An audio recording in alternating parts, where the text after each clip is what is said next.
Bismillahirrahmanirrahim. Assalamualaikum warahmatullahi wabarakatuh. Alhamdulillahi ala ihsani wa syukru lahu ala taufiqihi wa amtinani. Asyhadu an la ilaha illallah wahdahu la syarika lahu ta'ziman li sya'nih. Wa asyhadu anna Muhammadan abduhu wa rasuluhu da'ila ridwani. Allahumma salli alaihi wa ala alihi wa ashabihi wa ikhwani. Hadirin dan hadirat yang dirahmati Allah Subhanahu wa taala, pada kesempatan bahagia ini kita akan bahas tentang pentingnya berhusnudzon, berbaik sangka kepada saudara sesama muslim dan tidak berburuk sangka kepada saudara sesama muslim. Di antara yang dituntut dalam hidup ini oleh Allah Subhanahu wa taala adalah ibadah fisik, al-jawarih, dan juga ibadah qalbiyah.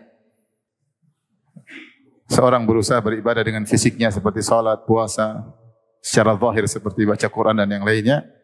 Dan dia juga dituntut oleh Allah untuk beribadah secara hati, terkait dengan amalan-amalan hati yang begitu banyak seperti keimanan, ketakwaan, tawakal dan yang lainnya. Dan di antara amalan yang agung adalah berhusnudzon kepada sesama muslim. Makanya dalam hadis ketika Rasulullah SAW ditanya tentang afdhalun nas, siapa manusia terbaik, maka Rasulullah SAW bersabda, afdhalun nas kullu saduqil lisan mahmumil qalb. Setiap orang yang lisannya jujur dan hatinya dibersihkan. Mahmum itu disapu dalam bahasa Arab. Sahabat berkata, saduqul lisan na'rifuhu. Ya Rasulullah, lisan yang jujur kami tahu. Apa yang dimaksud dengan mahmumul qalb? Fama mahmumul qalb. Apa itu yang hati disapu terus, kata Nabi sallallahu alaihi wasallam, yaitu hati yang kullu qalbin taqi, ya, itu hati yang bertakwa, an-naqi, yang bersih. La ithma fihi wala ghil wala hasad, ya. Di mana hati tersebut tidak berisi dengan dosa, tidak ada dengki, tidak ada hasad wala baghyu, dan tidak ada juga keinginan untuk menzalimi orang lain. Maka di sini Rasulullah SAW menyebutkan di antara manusia terbaik adalah orang yang selalu memperhatikan kebersihan hatinya. Ibarat seorang kalau di rumah, namanya rumah pasti ada debu yang masuk setiap hari. Ya, dia mau tidak mau akan ada masuk debu, kotoran, sehingga dia harus membersihkannya.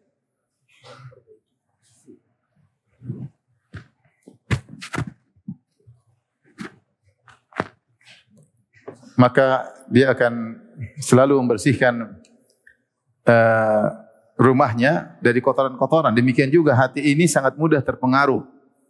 Ya, sebagaimana dikatakan sumiyal qalbu qalban litaqallubihi. Hati dinamakan hati karena sering berubah-ubah. Dan banyak hal-hal yang al-waridat yang datang kepada hati bisa merusak kebersihan hati. Maka tugas orang untuk membersihkannya. Di antara penyakit hati yang harusnya kita bersihkanlah suudzon, berburuk sangka kepada saudara. Berburuk sangka kepada saudara, kepada sesama muslim, kepada teman kita belajar, kepada guru kita, pada tetangga kita, kepada pasangan hidup kita, kepada kakak adik kita, kepada orang tua kita. Kita berusaha bersihkan hati. Bahkan Rasulullah SAW pernah berkata dalam hadis yang dihasankan oleh Syekh Ahmad Syakir dalam Al-Musnad, Musnad Imam Ahmad, beliau berkata, la yuballighanna ahadu minkum an ahadin min ashabi syai'an fa inni uhibbu an akhruja ilaikum wa ana salimus sadar. Kata Nabi, jangan sampai seorang dari kalian menyampaikan kepadaku sesuatu pun tentang sahabatku. Aku ingin keluar bertemu dengan kalian dalam kondisi hati yang bersih. Itu enggak usah kasih informasi kepada saya tentang si fulan begini, si fulan begini, si fulan begini. Rasulullah tidak suka. Kenapa? Karena hal itu mengganggu hati sehingga membuat seorang bisa berburuk sangka kepada orang lain. Kata Rasulullah SAW, wa ana uhibbu an akhruja ilaikum wa ana salimus sadar. Saya ingin keluar bertemu dengan kalian dalam kondisi hati yang bersih. Maka di antara doa Nabi SAW, Allahumma inna as'aluka lisanan sadiqan wa qalban salima. Di antara doa yang mestinya kita hafal, harus kita sering baca, Allahumma inni as'aluka lisanan sadiqan wa qalban salima. Ya Allah, aku mohon kepada Engkau, ini adalah potongan dari doa yang panjang, aku mohon kepada Engkau lisan yang jujur dan hati yang bersih, dan hati yang bersih. Kenapa kalau kita suudzon kepada sesama muslim, dampaknya buruk sekali ya. Karena di balik suudzon akan muncul dosa-dosa yang lain seperti tahassus, tajassus, merendahkan, kemudian membangun hukum di atas prasangka buruk tersebut, nanti akan kita sebutkan dampak buruk dari suudzon.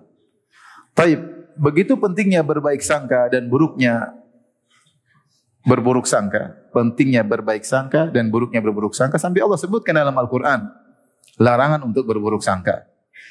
Allah sebutkan dalam 2 ayat. Yang pertama Allah sebutkan dalam surat Al-Hujurat tadi yang kita baca ya, yang kita dengarkan imam kita baca, ya ayyuhalladzina amanu jtanibu katsiran minadh-dhann inna ba'dadh-dhanni itsm wa la tajassasu wa la yattab ba'dhukum ba'dha dan seterusnya. Ayuhibbu ahadukum ay yakula lahma akhihi maitan fakarihtum. Wahai orang yang beriman, jauhilah kalian dari kebanyakan prasangka, yaitu buruk sangka. Ijtanibu katsiran minadh-dhann. Jauhilah kalian dari banyak prasangka buruk. Dan Allah buka dengan firman-Nya, ya ayyuhalladzina amanu, wahai orang yang beriman. Seakan-akan Allah berfirman bahwasanya merupakan konsekuensi dari keimanan. Kalau kamu benar-benar beriman, janganlah berburuk sangka kepada saudaramu.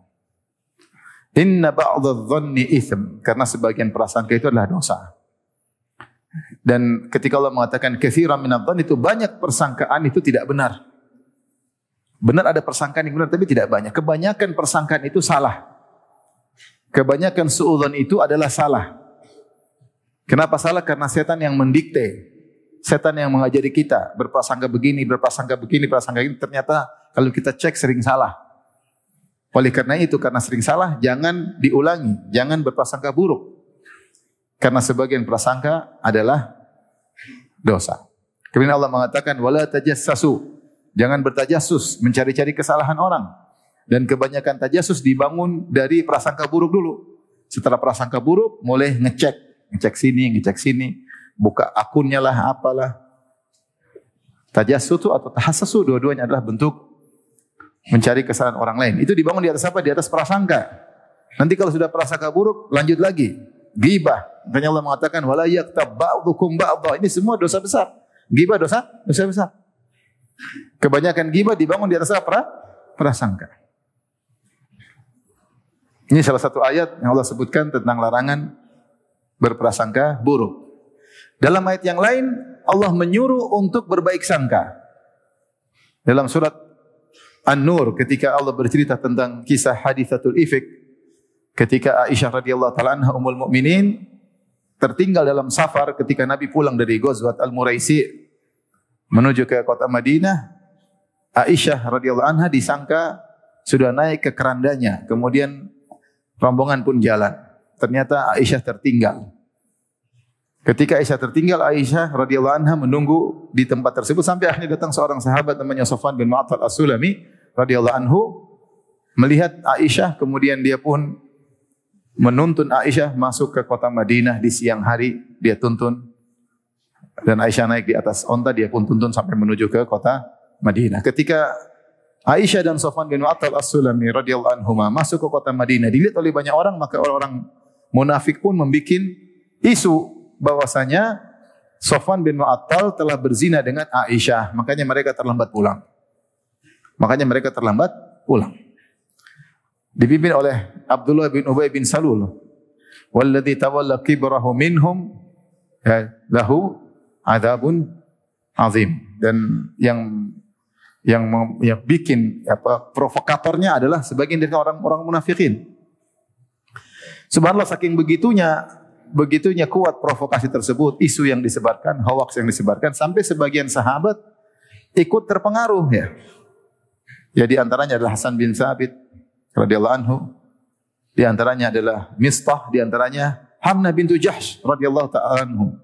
3 orang ini sahabat ikut menuduh Aisyah berzina dengan Safwan bin Mu'attal As-Sulami, sehingga mereka kemudian ditegakkan hukum mat, mereka dicambuk. Karena apa? Karena provokasi yang begitu kuat diserukan oleh orang munafik.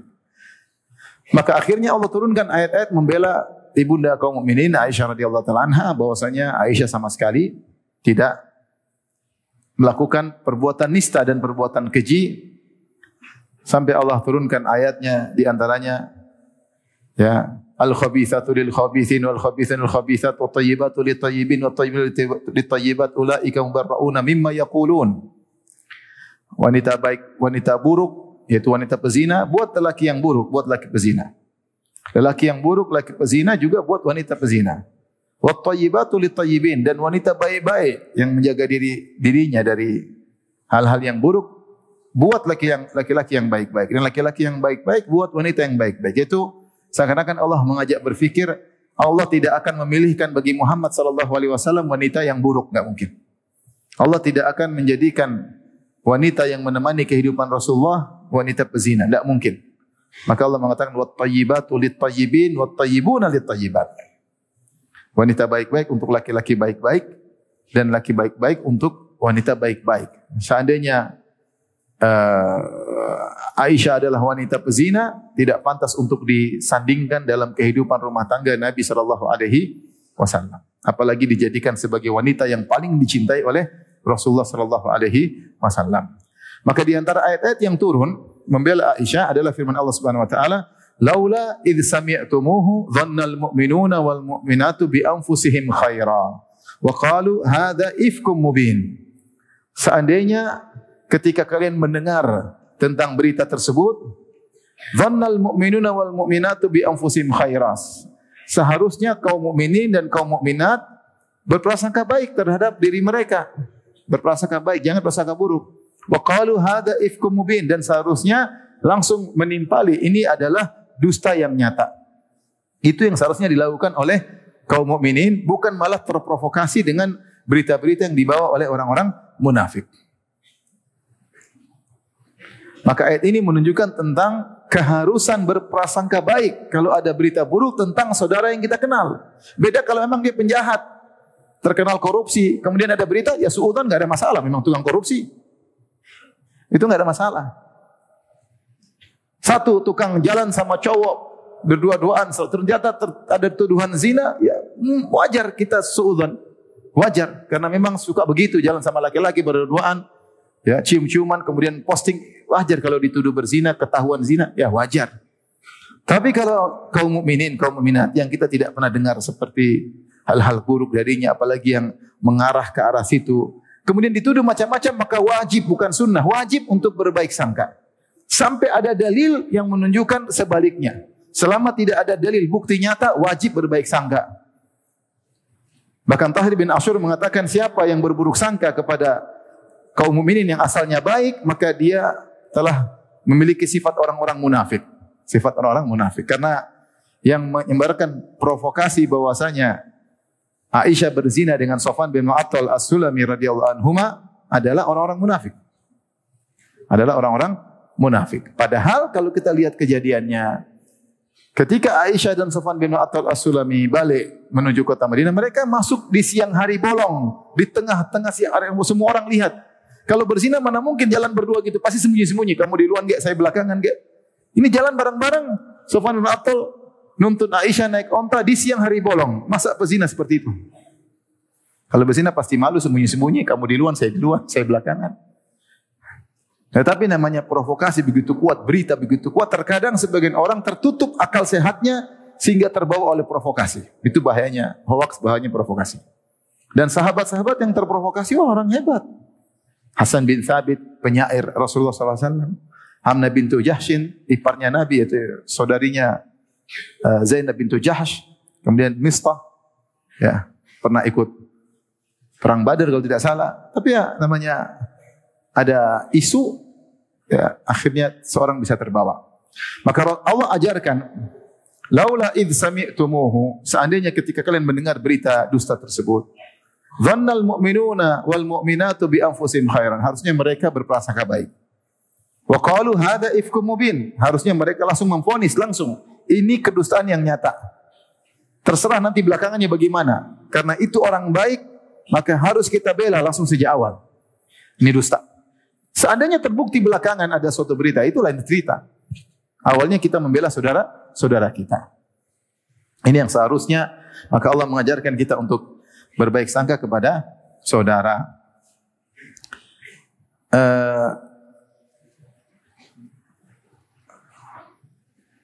Kemudian Nabi SAW juga mengingatkan akan pentingnya berbaik sangka, dan berbaik sangka kepada seorang mukmin itu pahalanya besar, ya. Bahwasanya itu dianjurkan agar kita memiliki hati yang bersih. Dalam satu hadis dari Ibnu Umar radhiyallahu anhu, Rasulullah SAW tawaf, kemudian Rasulullah SAW berkata kepada Ka'bah. Kata Rasulullah SAW, "Ma a'zamaki, betapa agung engkau wahai Ka'bah. Wa ma a'zama hurmatik, wa ma a'zama hurmataki, dan betapa agungnya kehormatanmu. Walladzi nafsu Muhammadin biyadihi." Akan tapi demi zat yang jiwa Muhammad di tangannya, la hurmatul mu'min, ya, a'zamu hurmatan minki, kehormatan seorang mukmin lebih agung daripada engkau wahai Ka'bah. Wa maluhu wa damuhu wa an yudhanna bihi khairan wa an yudhanna bihi illa khairan wa an la yudhanna bihi illa khairan. Kata Nabi SAW, meskipun engkau agung wahai Ka'bah, tetapi la hurmatul mu'min a'zamu hurmatan minki, tetapi kehormatan seorang mukmin lebih agung daripada kehormatan engkau wahai Ka'bah. Bahkan maluhu wa damuhu, darahnya seorang mukmin lebih agung daripada engkau, darahnya hartanya seorang mukmin lebih agung dari engkau.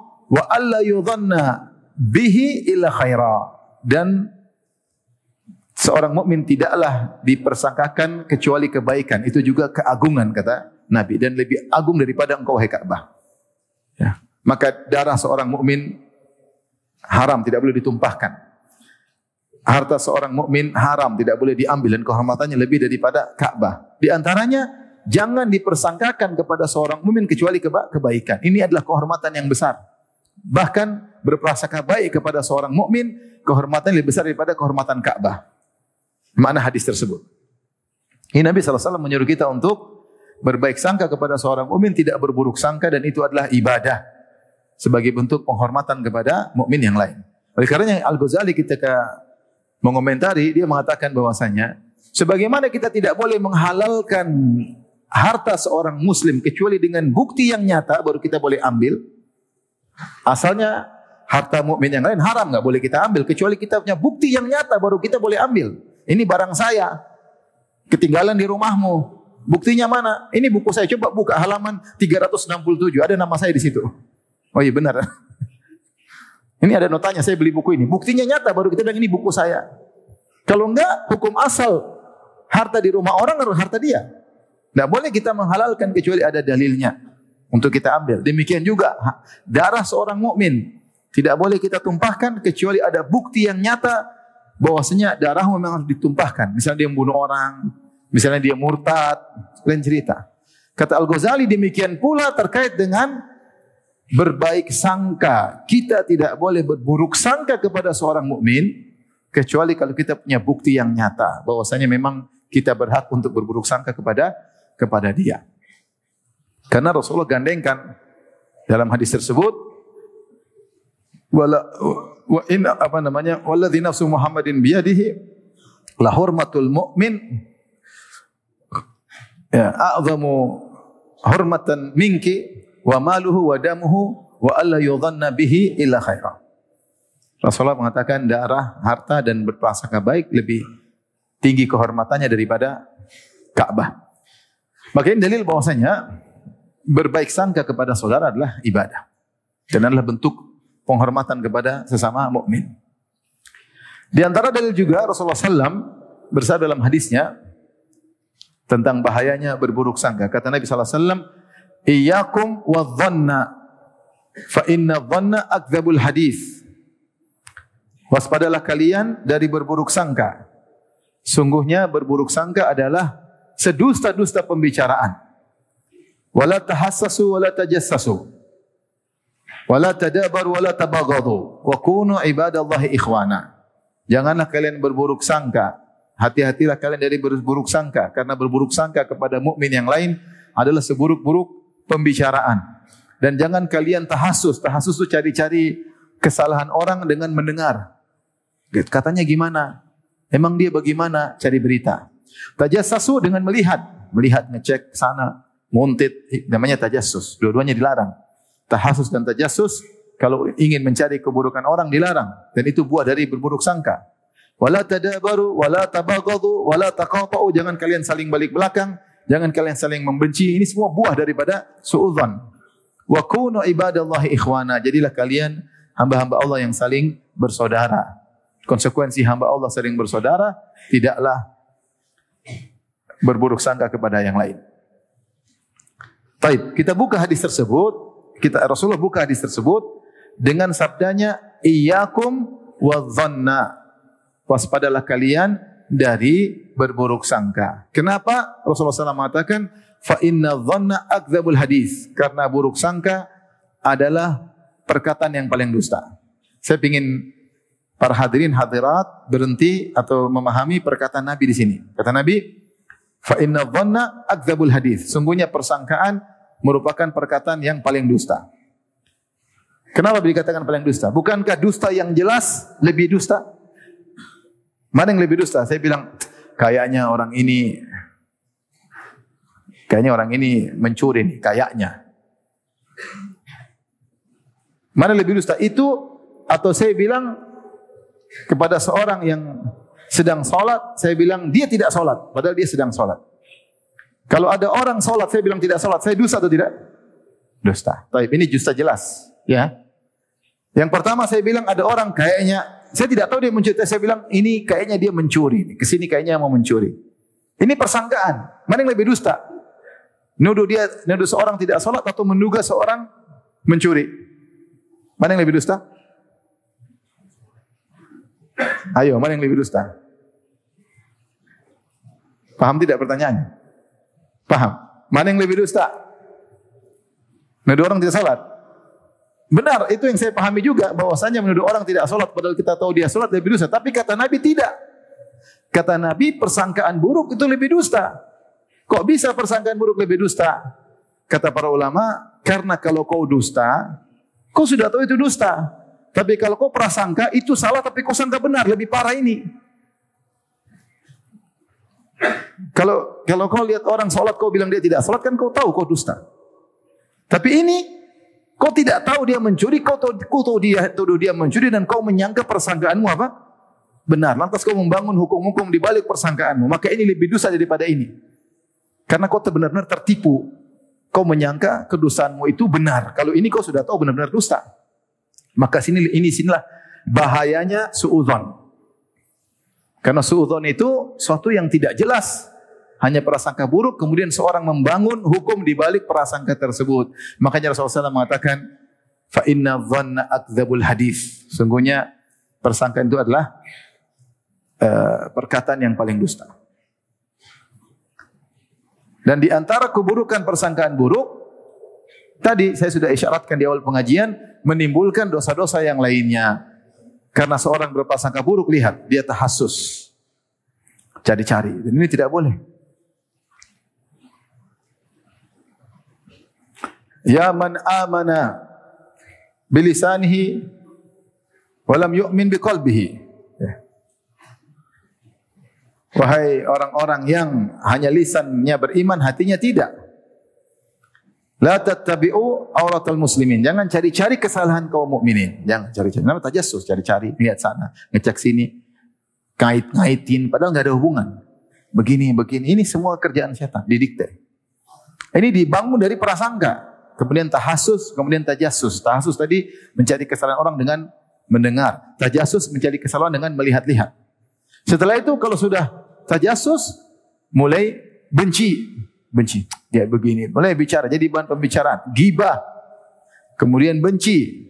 Kemudian merendahkan. Makanya di akhir hadis kata Rasulullah SAW, at-taqwa hahuna, at-taqwa hahuna, at-taqwa hahuna. Takwa itu di sini, takwa di sini, takwa di sini. Bihasimri'in minasyarri an yahkira akhahul muslim.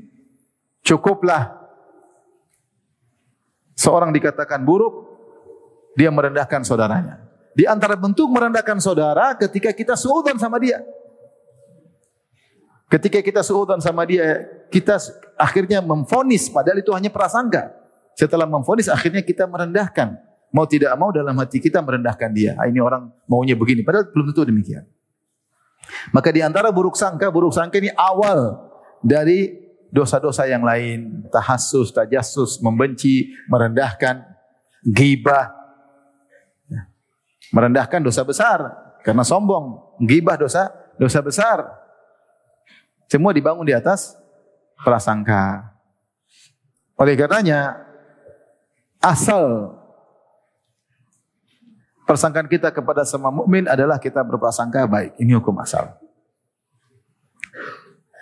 Dan jangan kita berprasangka buruk.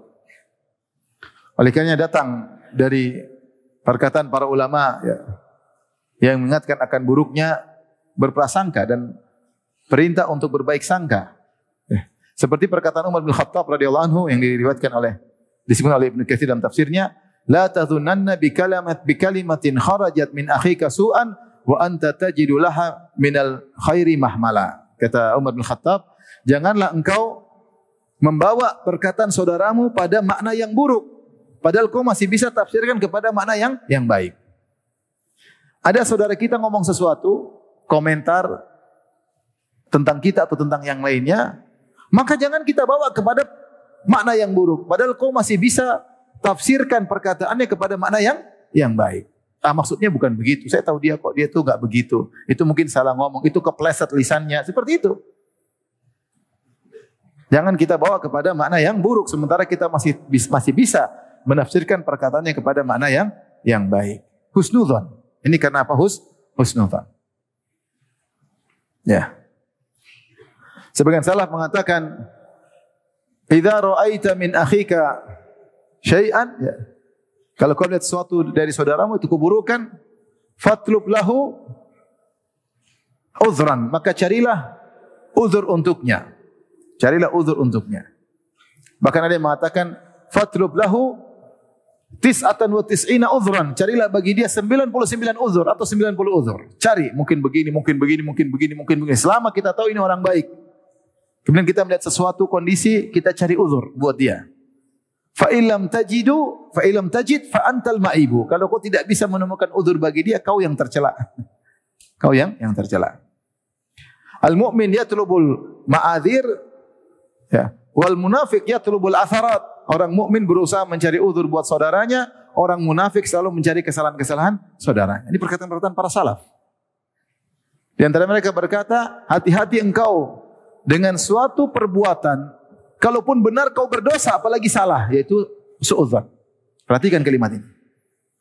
Hati-hatilah engkau dari perbuatan, kalaupun benar kau berdosa, apalagi kalau salah. Seorang berprasangka buruk kepada mukmin yang baik, itu dosa, meskipun persangkanya ternyata benar. Tetapi yang diwajibkan oleh Allah bagimu adalah berprasangka baik, sementara kau melanggar perintah Allah. Allah larang jangan berprasangka buruk, kau berprasangka buruk. Seandainya prasangka pun itu benar, kau pun dosa, apalagi kalau salah. Dan ingat, setan bermain, setan yang mendiktekan, maksudnya begitu, maksudnya. Karena setan suka ngadu domba di antara kita. Antum kira setan tidur santai-santai, ngopi-ngopi? Enggak. Setan siang aja dia tidak tidur. Dalam hadis disebutkan, qilu fa inna syaitan la yaqil. Tidur siang lah, setan tidak tidur siang. Kenapa tidak tidur siang? Sibuk ngurusin antum. Gimana ngadu domba? Inna syaitan qad ya'isa an ya'budahul musallun fi jaziratil Arab walakin fi tahrishi bainahum. Syaitan putus asa untuk disembah orang-orang yang salat di jazirah Arab tapi tidak pernah putus asa untuk mengadu domba di antara kalian. Ya. Wa qul li ibadi yaqul lati hi ahsan. Inna syaitana yanzagu bainahum. Inna syaitana kana lil insani aduwwan mubina. Katakanlah kepada hamba-hambaku untuk berucap kata-kata yang baik. Pilih kata-kata diksi-diksi yang terbaik di antara yang baik. Yaqul lati hi ahsan. Kalau ada diksi-diksi yang baik, pilih yang terbaik di antara diksi-diksi tersebut. Kenapa? Inna syaitana yanzagu bainahum. Karena syaitan mengadu domba di antara mereka. Syaitan sering suka kita berkelahi. Kita berkelahi, ustaz-ustaz berkelahi, murid-murid berkelahi, guru-guru berkelahi, kaum muslimin bertengkar, suami istri berkelahi. Yang senang siapa? Syaitan. Oleh karena setan berhasil mengadu domba antara kakak-kakaknya Nabi Yusuf dengan Nabi Yusuf alaihissalam. Makanya di akhir, dan itu musuh yang nyata ya. Makanya Nabi Yakub berkata, la taqsus ru'yaka ala ikhwatika fayakidu laka kaida. Inna syaitanal insani aduwwum mubin. Wahai Yusuf, jangan kau ceritakan tentang mimpimu yang indah kepada kakak-kakakmu. Maka mereka akan buat makar kepada engkau. Kenapa? Di balik mereka ada syaitan. Inna syaitana kana lil insani aduwwum mubina. Karena syaitan musuh yang nyata, dia akan menggiring kakak-kakakmu untuk memusuhimu. Dan akhirnya ketika Nabi Yusuf sudah menjadi bangsawan, kemudian memanggil ayah ibunya, memanggil kakak-kakaknya, Nabi Yusuf mengatakan demikian. Ya abati hadza ta'wilu ru'yaya min qabl qad ja'alha rabbi haqqan wa qad ahsana bi idh akhrajani minas sijn wa jaa'a bikum minal badwi min ba'di an nazagha syaitanu baini wa baina ikhwati. Kata Nabi Yusuf alaihissalam, wahai ayahanda, inilah takwil mimpiku yang dulu saya pernah mimpi, ada matahari, rembulan, 11 bintang sujud kepada aku. Allah telah wujudkan mimpi tersebut. Dan Allah telah berbuat baik kepada aku dengan mengeluarkan aku dari penjara. Dan mendatangkan saudara-saudaraku dari kampung menuju kota Mesir setelah syaitan mengadu domba antara aku dengan mereka. Jadi di antara syaitan caranya untuk mengadu domba, bikin kita suudzon sama orang lain. Suami istri dibuat suudzon, kakak adik dibuat saling apa? Suudzon. Sesama dai dibuat saling apa? Suudzon. Karena ini senjata setan. Dia hanya bisa menghasut, dia mendikte. Oh, dia gitu maksudnya karena begini. Oh, karena begini. Oleh karenanya segala perkara yang bisa memutuskan suudzon disyariatkan. Disyariatkan. Contoh. Karena setan kerja keras. Tidak ada setan nongkrong ya, ngopi, jagongan, enggak ada. Lihat apa kata Nabi SAW. Idza kuntum salatah, fala tatanaja al-ithnani duna salis. Fa inna dzalika yahzinuhu. Kata Nabi SAW, jika kalian bertiga, kalian 3 orang, jangan 2 orang ngobrol sendiri, yang 3 tidak diajak. Kenapa? Karena yang ketiga ini jadi sedih. Antum lagi bertiga, kemudian antum bisik-bisik sama yang, padahal antum tidak ngomongin dia. Tapi ini tidak boleh dalam syariat. Kenapa? Karena dia bisa suudzon. Dia bisa suudzon. Kok mereka enggak ngajak saya ngomong? Jangan-jangan mereka ngomongin saya. Kalau mereka pun tidak ngomongin saya, mereka enggak nganggap saya. Kalau mereka nganggap saya kan harusnya ngomong bareng. Setan bikin dia sedih. Siapa yang dikte itu? Setan. Padahal kita mungkin tidak ngomongin dia. Tapi setan diktekan dalam hatinya. Maka untuk memutuskan, jangan sampai setan mendikte hatinya, Rasulullah larang. Kalau ada 3 orang, 2 orang ngobrol sendiri. Sama kalau 3 orang, tidak bisik-bisik. Tapi pakai bahasa yang tidak dipahami oleh orang yang ketiga, sama. Lagi bersafar 3 orang, 2 orang orang Sunda, 1 orang Papua. Kemudian yang Sunda ngomong Sunda. Yang orang Papua nggak ngerti ini ngomong apa ini. Itu pernah saya alami. Saya dijemput ngisi di Bandung. Yang jemput ngomong Sunda mulu. Ini apa ngomong? Kita bertiga doang, nggak ada orang keempat. Kalau ada orang Papua satu saja ngomong Papua. Tapi ini 2 orang ngomong apa ya? Ya saya tahu mereka tidak ngomongin saya. Cuma ini menyelisih adab. Nggak boleh. Nggak boleh. Ya. Sama 3 orang, 2 ngomong Jawa, 1 nggak tahu bahasa Jawa. Satunya ngomong meriki meriku. Ini ngomong apa ini? Nggak boleh. Kenapa? Supaya tidak timbul apa? Suudzon. Lihat apa yang dilakukan Nabi SAW ketika Nabi SAW sedang iktikaf. Ini contoh kedua. Nabi SAW sedang iktikaf. Kemudian datang Sofia radhiyallahu taala anha. Maka Nabi pun ngobrol sama Sofia. Nabi ngobrol sama Sofia. Karena Nabi sayang sama istri-istrinya. Bahkan Nabi sedang iktikaf, datang Sofia, Nabi ngobrol sama istrinya. Apalagi Sofia ini punya sejarah tersendiri. Bapaknya, Huyai bin Akhtab, dibunuh atas perintah Nabi SAW. Suaminya juga dibunuh atas perintah Nabi SAW. Saudara-saudaranya juga dibunuh atas perintah Nabi SAW. Pamannya juga dibunuh atas perintah Nabi SAW. Karena bapaknya berkhianat, suaminya berkhianat, pamannya berkhianat, semua dibunuh. Sampai ketika Nabi nikah dengan Sofia, ada seorang sahabat namanya Abu Ayyub Al-Ansari, muter-muter di kemah bawa pedang. Rasulullah bilang, oh, ngapain? Saya khawatir, Rasulullah ini perempuan ini khawatir. Memang saya masih khawatir, jangan-jangan dia dendam, kemudian dia melakukan sesuatu yang buruk kepada Nabi. Subhanallah. Maka ini orang, Sofia radhiyallahu anha, Ummul Mukminin mendapatkan sikap khusus dari Nabi SAW. Karena terlalu banyak kesedihan. Sampai Rasulullah sering mengatakan, abuki, bapakmu dulu ini, provokasi orang-orang untuk menyerangku, maka ya mohon maaf, akhirnya dia dibunuh. Karena dia mengumpulkan pasukan 10.000 orang untuk menyerang aku dalam perang Khandaq. Rasulullah kasih penjelasan untuk menghilangkan kesedihan dari Sofia. Makanya ketika Sofia nikah dengan Nabi, kemudian Sofia naik di atas onta, maka Rasulullah SAW tegakkan lututnya. Karena Sofia tidak terlalu tinggi untuk diinjak pahanya supaya naik di atas apa? Onta. Antum juga kalau istri mau ngambil panci di atas lemari, bismillah.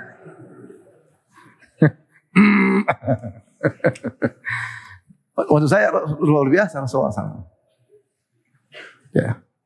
Ketika ada Hafsah cemburu kepada Sofia, kemudian mengatakan bintul Yahudi. Sofia itu anaknya orang Yahudi. Dan benar. Maka Sofia pun menangis. Rasulullah bilang, kenapa menangis? Hafsah bilang sama saya putri Yahudi. Kata Rasulullah, kenapa kau sedih wahai Sofia? Bapakmu adalah Harun. Karena Sofia keturunan siapa? Harun. Kau keturunan Harun. Pamanmu Musa alaihissalam. Abukan Nabi, ammukan Nabi. Karena dia dari keturunan Harun dan Musa adalah adiknya Harun alaihissalam. Paham? Sofia dari keturunan siapa? Harun. Berarti bapaknya dari Harun. Pamannya Musa alaihissalam. Dan suamimu Nabi. Terus kenapa? Ada masalah apa wahai Sofia? Bapakmu Nabi, pamanmu Nabi, suamimu juga siapa? Nabi. Akhirnya Sofia tenang. Rasulullah datang kepada Hafsah, ittaqillah ya Hafsah, bertakwalah kepada Allah ya Hafsah. Gitu, praktisi poligami yang benar seperti itu. Anak-anak nggak ngerti, yang pura-pura sok tahu ya. Baik, kita lanjutin. Maka ketika Nabi SAW datang Sofia, Rasulullah SAW stop semua ibadah. Mungkin Rasulullah lagi sholat malam, lagi baca Quran, stop. Karena Sofia butuh penanganan khusus. Maka Rasulullah ngobrol sama Sofia. Di masjid ngobrol, bayangkan lagi i'tikaf 10 terakhir bulan Ramadan. Kalau kita ngapain ke sini? Ngobrol, malu orang lihat ini, pulang-pulang. Karena Rasulullah kan i'tikafnya di masjid bareng-bareng sahabat. Rasulullah tidak salah ngobrol dengan apa? Sofia. Setelah ngobrol, Rasulullah ngantar pulang Sofia keluar. Bayangkan sampai meninggalkan masjid karena untuk ngantar istrinya. Padahal rumah Sofia tidak jauh dari masjid, tapi Rasulullah memastikan. Karena sayang sama istrinya, diantar pulang sampai keluar masjid. Padahal kita tahu di antara yang membatalkan i'tikaf adalah keluar jasad dari masjid. Kecuali darurat. Kecuali apa? Darurat dalam rangka buang hajat, dalam rangka makan makanan, tidak membatalkan i'tikaf. Di antaranya Nabi keluar mengantar istrinya. Ketika Nabi keluar, ada 2 orang Ansar jalan cepat melewati Nabi dengan Sofia. Rasulullah mengatakan, ala rislikuma innaha Sofia. Tenang, jangan buru-buru, ini Sofia. Kata mereka, subhanallah. Maha suci Allah ya Rasulullah, kami tidak ada pikiran macam-macam. Kata Nabi, memang tidak ada macam-macam. Tapi saya takut ini akhaf anna syaitan melemparkan suatu dalam hati kalian berdua. Inna syaitana yajri min bani Adam majra dam. Sungguhnya syaitan mengalir dalam tubuh manusia dalam aliran darah. Dia bisa mendiktekan sesuatu. Sebelum dia diktekan macam-macam, saya putusin itu suudzon. Maksudnya demikian. Jalan cepat-cepat, kenapa? Harusnya kan santai aja. Kenapa cepat-cepat? Nabi lagi sama siapa itu? Sebelum kau ngomong begitu. Dan mereka tidak berpikiran gitu. Tapi di antara sunnah memutuskan suudzon. Karena suudzon itu sebab kebencian di antara kaum muslimin. Sebab kebencian di antara kaum muslimin. Oleh karenanya, seorang berusaha jangan suudzon. Baik, kita akan bahas bagaimana cara-cara agar kita tidak suudzon kepada sesama kaum muslimin.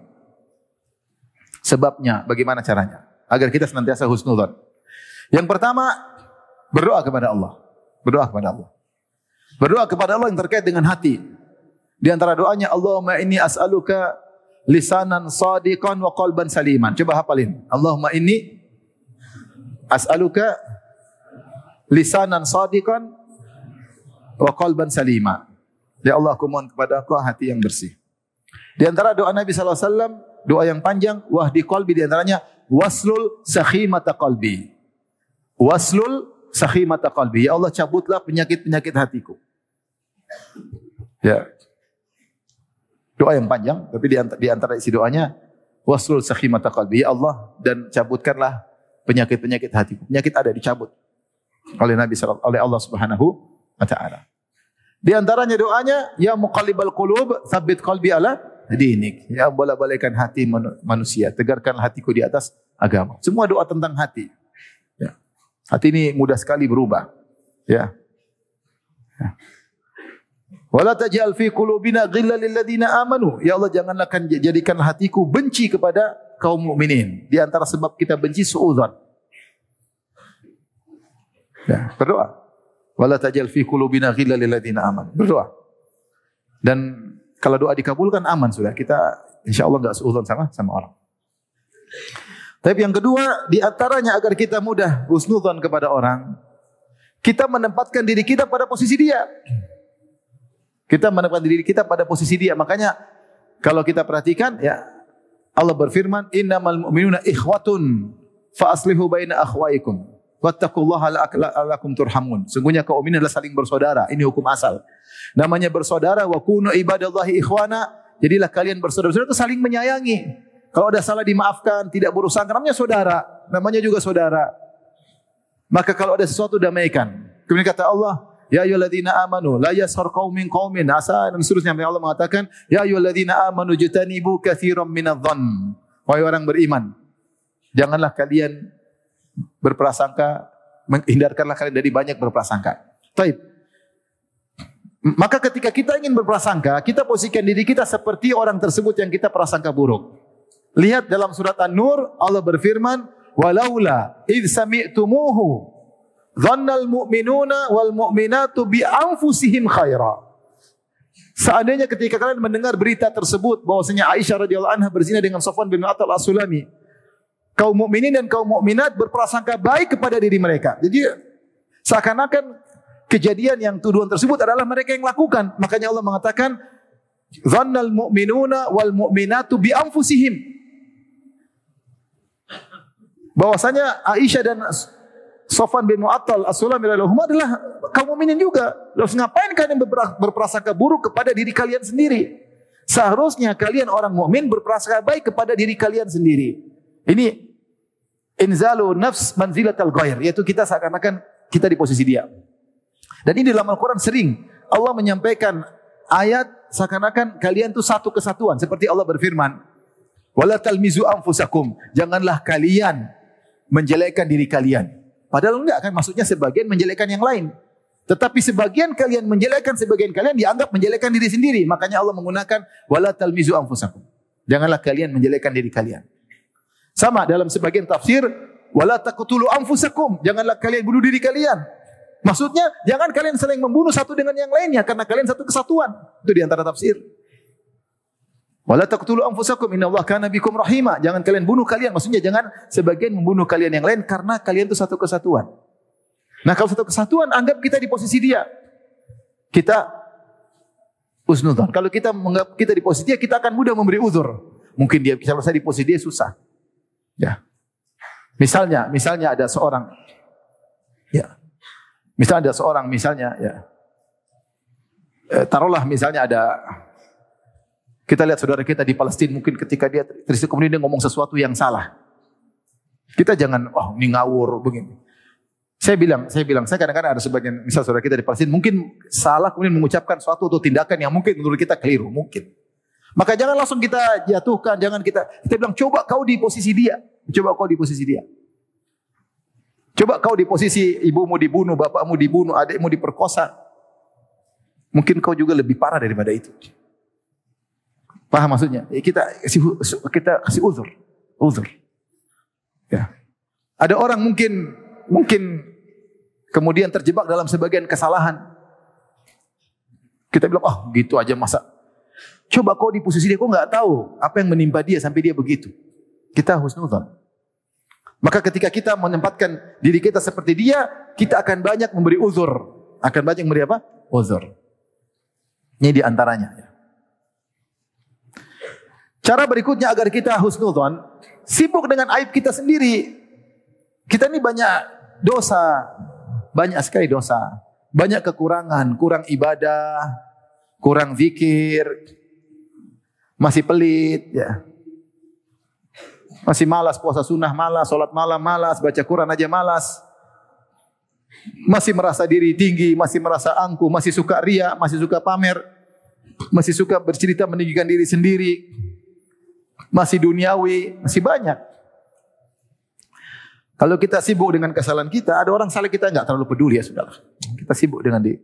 Kapan kita sering suudzon? Ketika kita lupa dengan kesalahan-kesalahan kita, itu masalahnya.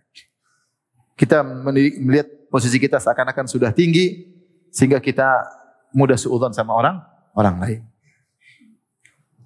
Maka siapa yang sibuk dengan kesalahan-kesalahannya, dia akan kurang suudzon sama orang lain. Taib, di antara cara kita untuk husnudzon, kita bawa perbuatan dia atau perkataan dia kepada makna yang baik sebisa mungkin. Tadi perkataan Umar bin Khattab radhiyallahu anhu, la tadhunanna bi kalimatin kharajat min akhika su'an wa anta tajidu laha minal khairi mahmala. Jangan kau bawa menafsirkan perkataan saudaramu atau perbuatan saudaramu pada tafsiran yang buruk sementara engkau masih bisa menafsirkan dengan tafsiran yang baik. Taib. Tadi perkataan salaf, kalau kau dapati saudara melakukan kesalahan, carilah 90 uzur. Kalau kau tidak bisa, katakanlah, mungkin ada uzur yang saya tidak tahu. Itu kata salaf. Contoh, antum lagi jalan, nih, tahu-tahu lihat teman antum gonceng cewek. Wih, kok dia gonceng cewek, pelukan? Waduh, pacarnya tuh, jangan, bukan pacarnya. Itu mungkin ibunya gitu. Apa tafsir dulu yang baik? Ibunya. Kok muda ya? Ya mungkin bapaknya kawin lagi dengan anak yang muda. Terus pokoknya bawa kepada makna yang baik. Oh, mungkin adeknya. Tapi setahu saya adeknya pakai jilbab, itu enggak pakai jilbab. Lagi pula mukanya beda. Ya mungkin dari mama yang berbeda. Pokoknya jangan berusaha cari uzur. Ini contoh aja, contoh ya. Contoh. Bukan, saya sudah cek. Saudaranya cuma ini, enggak ada namanya ini, bukan. Saya bukan. Mungkin tantenya. Ada tante masih muda, ada enggak? Ada. Saya dulu ada. Jadi waktu Ustaz Abu Sa'ad rahimahullah masih hidup, saya pernah candain Ustaz. Saya bilang, Ustaz, tante istri saya masuk di rumah, terus buka baju, muter lari-lari di ruang tamu. Firanda gila ya tantenya? Enggak, tantenya masih umur 3 tahun. Jadi memang secara derajat dia masih tante, tapi dia umurnya masih apa? Kecil. Ada seperti itu karena banyak keluarga sehingga ini derajat tante. Cuma saya candain Ustaz Abu Sa'ad, saya bilang, Ustaz ada tante istri saya buka baju muter menari-nari di ruang tamu. Kata Ustaz Abu Sa'ad rahimahullah, dia gila, Firanda gila. Enggak, itu tante masih kecil. Ya, mungkin aja dia gonceng tantenya, mungkin enggak? Mungkin. Saya punya anak lebih tua daripada tantenya. Ayah saya nikah lagi punya anak. Lebih tua anak saya daripada tantenya, kan adik lain ibu itu tantenya anak saya bukan? Iya, lebih tua anak saya daripada tantenya. Tapi kalau dia nggak pakai jilbab, ya mungkin belum dapat hidayah mau diantar ke pengajian. Maksudnya kita husnuzon aja. Oh bukan tantenya, nggak ada daftar tante saudara, bukan. Ya mungkin ada orang sakit jiwa dia antar ke rumah sakit. Ya, sudah selesai. Nggak usah suudzon. Nah, saya mau cek tajasus, itu sudah dosa. Itu offside. Offside nggak boleh. Dan itu ada aturan. Kita bernahi mungkar pun ada aturannya, nggak boleh. Sampai para salaf mengatakan, kalau kamu jalan ada orang misalnya, dia bawa bir tapi dia tutup, nggak boleh kamu buka gini, nggak boleh. Kecuali dia jalan sambil melihatkan botol bir. Kalau nggak boleh, itu urusan pribadi dia. Kamu nggak boleh bernahi mungkar, offside, nggak boleh. Nggak boleh kamu masuk, dengar suara-suara kamu masuk dalam rumah, nggak boleh. Ini dalam nggak boleh. Itu privasi dia, nggak boleh. Kalau dia keluar nampakkan baru kau lapor. Kalau enggak boleh kau suudzon. Tajasus namanya. Sama kita dalam urusan suudzon, husnudzon ada aturan juga enggak boleh. Kita hukum asal tidak boleh suudzon kecuali bukti nyata depan mata baru kita suudzon. Baru kita suudzon. Seperti orangnya yang tukang maksiat, kesana-sana bikin kacau, kasus banyak. Kalau husnudzon sama dia salah, enggak boleh. Suudzon aja. Karena sudah terbukti dia sering melakukan apa? Kerusakan. Dia bukan orang baik. Salah kalau berbaik sangka kepada orang seperti ini, salah. Tapi kalau orang mukmin harus husnudzon meskipun dia sedang berbuat kesalahan, husnudzon, berprasangka baik. Ini aturannya. Bilang bukan urusan saya, Allah perintahkan saya begitu, selesai urusan.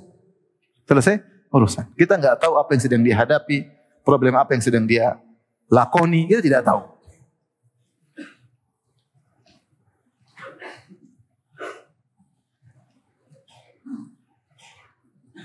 Kemudian di antara cara kita untuk menghindarkan suudzon, kita ingat-ingat dampak buruk dari suudzon. Ini sudah azan ya? Dampak-dampak buruk. Tadi suudzon bisa bikin kita tajassus, tahassus. Ini semua dosa. Bikin kita gibah. Bikin kita merendahkan orang lain. Bikin kita mungkin membuat hukum terhadap orang ini padahal hukum yang salah. Padahal dia tidak begitu. Dan akhirnya banyak dosa-dosa yang lain. Kita hanya buang-buang umur kita, buang-buang waktu kita dengan berprasangka yang buruk kepada orang lain. Yang terakhir ini saya singgung sebelum adzan, kemudian kita buka tanya jawab ya, atau ada hadiah tadi untuk pertanyaan yang bisa dijawab ya. Allah berfirman, "Inna ba'dadh-dhanni itsm." Sungguhnya sebagian persangkaan adalah dosa. Isyarat bahwasanya ada persangkaan yang dibolehkan. Tadi pertama berprasangka buruk kepada orang yang memang terkenal buruk. Ini boleh. Maka jangan berprasangka baik sama dia. Kita tahu dia penjahat, kita jangan berprasangka baik sama dia. Justru kita waspada. Kita waspada. Atau dalil yang kedua, dalil sudah membuktikan jelas bahwasanya orang ini salah, maka kita boleh berprasangka buruk. Seperti yang dilakukan oleh Nabi Yakub alaihissalam kepada kakak-kakaknya Yusuf. Ketika kakak-kakaknya Yusuf ingin buang Nabi Yusuf, mereka bawa. Kemudian mereka jual jadi budak. Apa kata kakak-kakaknya Yusuf? Nastabik wa tarakna Yusufa inda mata'ina fa akalahu dhi'b wa ma anta bimu'minin lana walau kunna sadiqin. Ya ayahanda Yusuf, mereka pulang malam-malam menangis. Wa ja'u abahum isya'yabukun, mereka nangis malam-malam terlambat pulang. Kenapa? Kami tadi inna nastabiku wa tarakna Yusufa inda mata'ina. Tadi kami pas lagi bawa Yusuf di padang, kami sedang main lomba panah-panah, lomba lari atau lomba apa, kami taruh adik kami di dekat barang-barang kami, tahu-tahu datang serigala makan. Waja'u ala qamisihi bidamin kadzib. Ini buktinya wahai ayahanda, ini baju Yusuf penuh dengan darah. Baik, mereka bilang Yusuf mati dimakan apa? Serigala, bajunya penuh darah. Apakah Nabi Yakub husnudzon terima berita mereka? Tidak. Kenapa tidak? Karena ada bukti yang nyata membuat suudzon kepada mereka. Bukti tersebut banyak, di antaranya Yusuf bermimpi bahwasanya ada 11 bintang, rembulan dan matahari sujud sama dia, dan itu belum terjadi, paham? Enggak mungkin dia mati. Ini pertama. Yang kedua, indikator yang lain bahwasanya bajunya Yusuf berlumuran darah, tapi tidak robek-robek. Jadi seakan-akan serigala bilang, buka dulu baju Yusuf. Setelah buka baru dia makan. Kalau namanya serigala pasti krek-krek ya. Ini mereka lupa robek-robek bajunya siapa? Yusuf. Mana ada serigala nerekam tidak robek-robek bajunya. Ini yang kedua. Indikator yang ketiga, mereka memang sudah hasad sama siapa? Nabi Yusuf. Maka ayahnya langsung berkata, qala bal sawwalat lakum anfusukum amra. Fasabrun jamil. Ini hanyalah nafsu kalian yang buat seperti ini. Aku hanya bisa bersabar. Ini boleh, tapi harus seperti kata Al-Ghazali rahimahullah tadi, bahwasanya harus bukti yang nyata sehingga kita berubah dari hukum asal husnudzon menjadi suudzon. Namun banyak orang suudzon belum ada buktinya, itu yang jadi masalah, itu yang tidak boleh, itu yang haram. Suudzon seorang suami kepada istri, istri suudzon kepada suaminya. Hidupnya menderita suaminya. Kalau suaminya pulang terlambat, kamu kenapa terlambat? Nanti suaminya pulang cepat, kenapa cepat? Ada apa-apa ini? Repot. Hidup bagaimana hidup seperti ini? Suami istri saling suudzon. hidup tidak nyaman, mending pisah daripada kerjaan tiap hari suudzon. Rumah tangga nggak bisa jalan. Oleh karenanya seorang tahu bahwasanya husnuzon ibadah dan suudzon adalah dosa. Tadi saya katakan perkataan salaf, hati-hati dengan perbuatan yang kalau kau benar pun dosa. Kalau kau pun salah apalagi. Apa itu? Suudzon. Kalau pas benar pun dosa karena tidak ada bukti, hanya sekedar prasangka. Apalagi kalau salah. Demikian saja apa yang saya sampaikan. Allah taala alam bisawab. Silakan azan.